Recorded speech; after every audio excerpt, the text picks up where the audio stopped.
일단 요령이 없어요. 이게 무슨 소리냐면 페이스 조절을 하는 걸 굉장히 어려워하시거나 아니면 아예 페이스 조절 자체를 할 줄 모르는 분들이 정말 많고요. 이런 얘기를 조금 드리고 싶은데, 왜 우리 학교 다닐 때 몸도 마음도 엄청 지쳐 있는 친구들이 막 꼴찌 이런 친구들이 아니에요. 5등, 6등 정도 하는 친구들 중에 공부량 제일 많은 친구들이 있거든요. 그러니까 왜 우리 학교 다닐 때 보면 제가 우리 반에서 공부 제일 많이 해. 쉬는 시간에도 하고 점심 먹고 나서 바로 공부하고 막 볼펜 10개씩 갖고 있고 막 필기 전부 다 하고, 그 친구 보면 안 자거든요. 근데 늘 성적이 4등, 5등, 6등 여기 딱 나오는 거예요. 그러면 이 친구들 보면 엄청 많이 애는 쓰니까 맨날 코피 흘리고 체력적으로 힘들고, 근데 정신적으로도 힘들어요. 왜냐하면 1등 하는 친구는 점심 먹고 막 축구해. 그리고 주말에 친구들이랑 게임만 갔어. 근데 나는 그거 다 안 하는데 5등이야. 그러면 왜지? 뭐지? 뭘 더 해야 되지? 그러다 보니까 사실 인생의 난이도라는 게 우리 삶에서 오는 사건, 사고의 크기도 있지만 내 체력과 정신력이 얼마나 버텨주느냐의 문제거든요. 근데 그게 너무 다 바닥으로 가는 거죠. 몸은 몸대로 힘들어, 마음은 마음대로 힘들어. 이런 분들이 주로 보면 그렇게 페이스 조절을 못한 채로 끝없이 자기를 몰아치는 경우가 정말 많아요. 근데 이게 비단 학생들만의 문제냐? 그렇지가 않거든요. 제가 이제 비유로 들어드린 거고, 상담을 하면서 보다 보면 이런 분들 정말 많으세요. 나는 우리 회사에서 제일 일 많이 한다. 아니면 스타트업 다니시는 분들 보면 나 개국공신이다. 그래서 정말 이분들 삶을 보면요, 주 6일 출근하고 일요일 날도 일 모자라면 내일처럼 막 해요. 그리고 퇴근 막 11시, 10시 반에 하세요. 근데 이분들이 언제 현타를 딱 느끼시냐면 인사고과 평가가 나왔어. 근데 내가 B야. 내가 B라고? 그래, 알겠어. 내가 B인 건 알겠어. 그럼 A 누군데? 하고 딱 봤는데 정시 퇴근하는 내 옆자리 사람이었을 때 제가 A라고? 이러면 사람 거기서 막 억울함, 배신감, 열등감 이런 것들이 들면서 이유를 찾으려고 그래요. 그러면 이제 우린 또 어떻게 되냐면, 학교 다닐 때 노는데 공부 더 잘하는 친구들 보면서 아, 쟤는 머리가 그냥 타고난 거야 라고 하듯이 쟤는 정치질을 잘하는 거야. 쟤 이거 되게 잘하잖아. 쟤 맨날 부장님이랑 골프 치잖아. 이렇게 가는데, 물론 그런 분들도 있지만 이 분들을 자세히 들여다봤을 때 업무적인 성과가 야근 훨씬 많이 하는 나보다 나은 경우들이 왕왕 있어요. 그럴 때 우리는 이 사람이 일하는 일의 태도와 방식, 그리고 내가 일하는 태도와 방식을 비교해 보는 게 아니라 저 사람 뭐 낙하산이니까 저 사람 뭐 이사님이랑 친하잖아 이러면 결국 내 마음도 지옥이 되거든요. 그리고 그렇게 이유를 찾으면 어떤 문제가 또 생기냐, 쟤는 부장님이랑 골프 쳐서 A 받으니까 나는 더 많이 일해서 더 성과 내야 돼. 그러니까 11시 퇴근하던 분이 어떻게 되냐, 1시에 퇴근하게 되고 12시에 퇴근하게 되고, 그러면서 몸도 마음도 지옥이 되는 거죠. 이게 내 인생을 계속 더 힘들게 만들고, 그런데도 결과 안 나오니까 나는 더 애쓰거나 더 자기를 학대시키고, 그러니까 욕심은 많고 잘하고 싶은 마음은 있는데 거기서 정확한 원인을 못 찾은 채로 더 애쓰고 갈아넣는 잘못된 옵션을 선택하게 되는 거죠. 일단은 비교군을 어디다 둘 건지를 생각하는 것이 정말 중요한데요. 저는 늘 생각해요. 나는 그렇게까지 말을 잘하는 사람이 아닌가? 누구랑 비교하는 줄 아세요? 저 김창욱 선생님이랑 비교해요.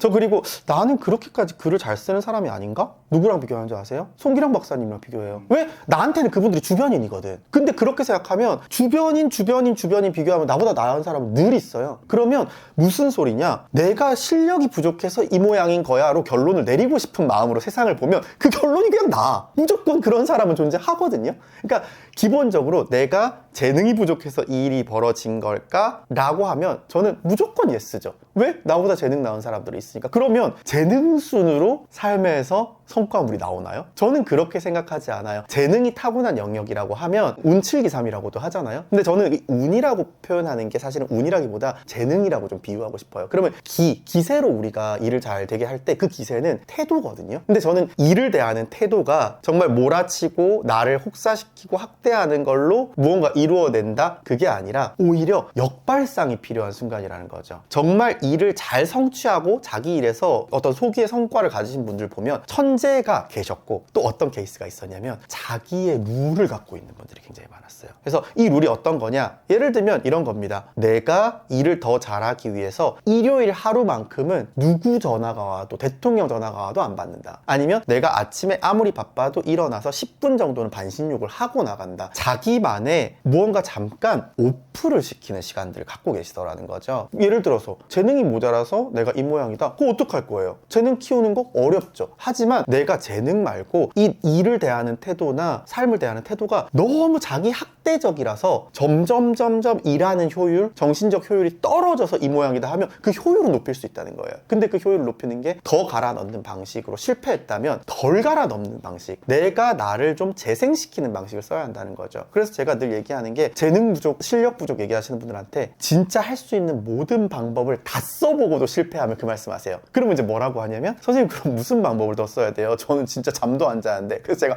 자세요 이러거든요. 그러니까 일을 덜 하고 페이스 조절을 하면서 우리 뇌가, 우리 체력이 과부하 걸려 있는 방식에서 멱살 잡으면서 일하고 공부해 나가던 나를 페이스 조절해서 쉬고 자고 리셋하고 이완시키고, 이러한 방식으로 최상의 컨디션으로 내가 내 일, 내 공부를 대해보고도 안 나온다면 그때는 재능을 바라보자 이거죠. 그러니까 우리는 한 가지 원툴로만 계속 시도해보고 이런 겁니다. 인생에서 문을 열고 싶어요. 근데 이게 여다지 문일 때가 있고 미다지 문일 때가 있어. 근데 나는 밀 줄만 알아요. 그래서 계속 밀어요. 안 열리네? 안 열리네? 분명히 전엔 이렇게 하면 열었는데. 그럼 어떻게 하냐? 몸으로 치는 거야. 몸통 박치기. 안 되면 발로 차요. 그러니까 더 에너지를 쓰는데, 그리고는 못 해먹겠다. 안 되는구나. 근데 아니 그거 여는 거 이렇게 한대요? 라고 할 때 되는 거죠. 마찬가지로 우리가 어떤 것들은 더 많은 에너지를 투여하고 노력을 투여해서 풀리는 일들이 있지만, 어떤 것들은 좀 내려놓고 정말 최상의 컨디션일 때 시간을 갈아 넣는 게 아니라 오히려 나의 컨디션을 끌어올려서 한 번에 탁 내놓아서 열리는 분들도 있거든요. 그 두 가지가 다 존재한다는 걸 우리가 아는 게 굉장히 중요해요.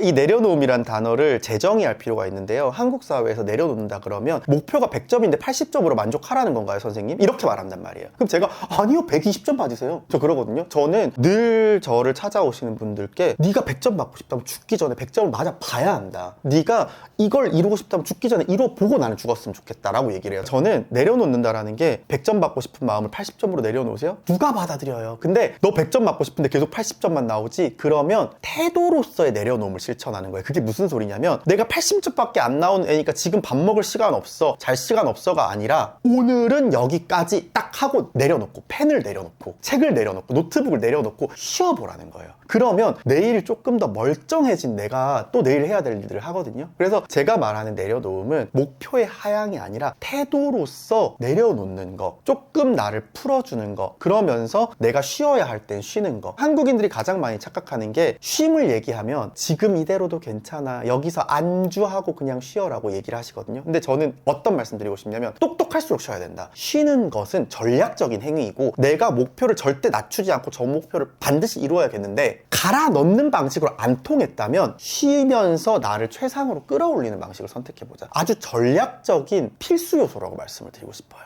그렇다면 지금 쉼에 대해서 말씀을 해주셨는데 인생의 난이도를 10단계 정도 낮추면서 잘 쉬고 잘 살 수 있는 방법으로는 어떤 것들을 추천해 주실 수 있을까요? 제가 뭐 여러 가지 말씀드리곤 하는데요. 제일 많이 말씀드리는 거는 일 생각을 내가 원할 때 멈출 수 있는 능력을 키우는 거예요. 많은 분들이요, 집에 가서도 뇌가 사무실로 변하고 집에 가서도 뇌가 독서실로 변하는 게 세 글자 마법의 단어가 있어요. 뭐냐면 맞다. 근데 여러분 생각해보세요. 90년대 우리 부모님 세대에 노트북 없었을 때, 스마트폰 없었을 때 집 가서 맞다, 그 보고서 마무리 안 지었다 생각났을 때 뭐 했을까요? 컴퓨터 없어요. 사무실에 가야 할 수 있단 말이에요. 이메일 못 보내요. 잤거든요. 일단 오늘 자고 내일 좀 일찍 나가서 부장님 오시기 전에 마무리하자. 그 방식을 우리가 해야 되는 거예요.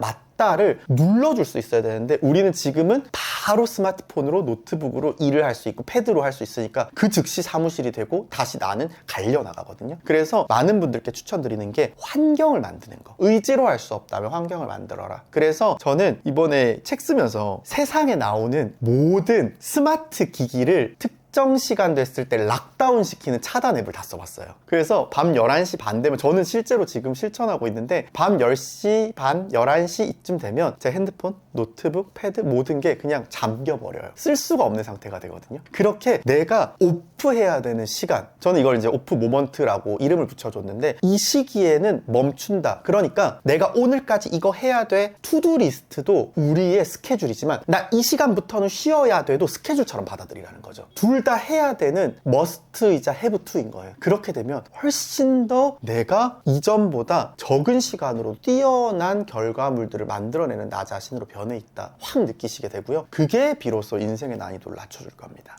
오프먼트라는 말이 그런 의미일 줄 몰랐는데 지금 이제 말씀해 주시니까 되게 각인이 되는 느낌이고, 그렇다면 구체적으로 잘 쉬기 위해서 몇 가지 추천해 줄 수 있는 쉼이라는 게 어떤 게 있는지 혹시 들어볼 수 있을까요? 일단 많은 분들이 잘 쉬는 걸 푹 쉬는 거라고 생각하고요. 그 푹 쉬는 걸 뭐로 착각하냐면 시간을 길게 드리는 거. 그래서 제가 쉼을 권해드리면 선생님 나중에 여유 되면 쉬려고요 이러거나, 아니면 형님 저는 지금 한참 뛰어야 될 나이여가지고요 제가 이제 막 창업해서요 한 3, 4년 지나서요 이렇게 얘기를 하는 거예요. 왜? 그 말 속에는 쉰다 최소한 일주일 제주도가 있고 베트남 가서 뭐 바닷가 보고 이런 걸 생각하신단 말이에요. 근데 제가 말하는 푹 쉰다는 얼마나 오래 쉬었냐가 아니라 시간이 몇 분이든 온전히 쉬었냐가 중요하거든요. 몰입이 중요해요. 쉼도 몰입해야 됩니다. 그래서 저는 빈손 산책이라는 걸 꼭 권해드리는데요. 많은 분들이 요즘에 산책 가실 때 의식하지도 못한 채로 스마트폰 갖고 가요. 그러면은 산책이라는 건 왜 하냐면 우리가 그 고자극 때문에 스트레스 받고 힘들어 있는 뇌를 저자극 상황에 놓여서, 그러니까 우리가 저자극이라는 건 뭐냐면 뇌에서 가장 회복감을 느끼는 거는 무자극이 아니라 나무가 바람에 살랑살랑 흔들리는 거, 물이 쫄쫄쫄 흐르는 거, 이 정도로 저자극 상태일 때 가장 비로소 회복된다라는 이론이 있는데요. 그런 측면에서 우리가 이 저자극 속에서